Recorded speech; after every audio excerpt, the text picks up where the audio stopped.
òun ní kéèyàn sọ pé ọkè ẹ má bínú. Ó dàbí ẹni pé ọ̀rọ̀ ìwá nítumọ̀ bọ̀ báyìí.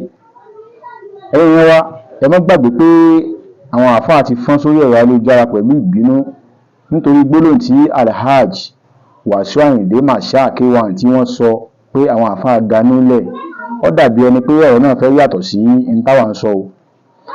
Níbi àdúrà ìsìnkú ìyá Alhaj Wasiu Marshal, ẹgbọ́n tí Sheikh Farouk tí wọ́n ní kí Alhaji Wasiu Ayinde ó ṣe tí wọ́n láwọn ò lè ṣe, ẹgbọ́ wò.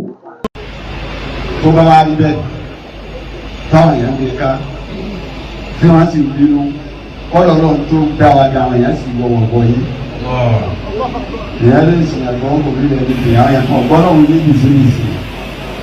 Bẹ́ẹ̀ àbájá ọ̀bá ti wá gbọ́ èèyàn yìí mo rí èmi alájẹ máa lọ lórí àwọn ìjọba yọ lórí àwọn àwọn ilé àkọ́kẹ́ lọ nítorí ọmọ sáàdì ẹni tẹ́ ìyá ayé ni ẹgbẹ́ gbogbo ẹ̀yin tẹ́ bá sì wọ́n tẹ̀ bí ẹ bá fẹ́ mọ́ bí ìwé ní.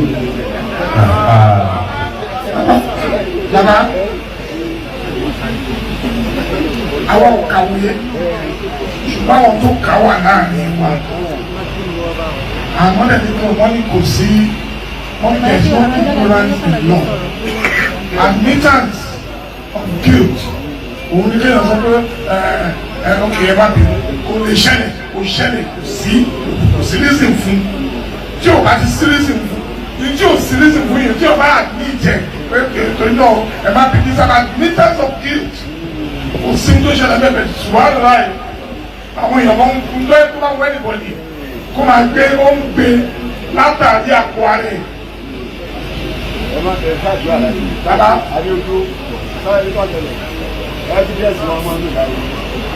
ẹ̀fọn evidence ní jáde gbà yẹn. Èyí tó wá ń jẹ lójú tèmi ni pé ṣé fídíò tó jáde káwọn èèyàn pẹ́ káàkiri yìí ṣé ká sọ pé wọ́n dọ́gbọ́n sí ọ̀rọ̀ ẹnu Alhaji Wasiu Ayinde ni àbí kí ni ká ti pè torí kò yé èmi o. Ẹ jẹ́ ká jọ wo pẹ̀lú fídíò tẹ́ wò kí ni èròǹgbà tí ń lórí ẹ̀ kí ló ṣẹlẹ̀ àti pé síbẹ̀ náà Alhaji Wasiu Ayinde mímọ́ bú àwọn àfáà ó ti pọ̀ jù.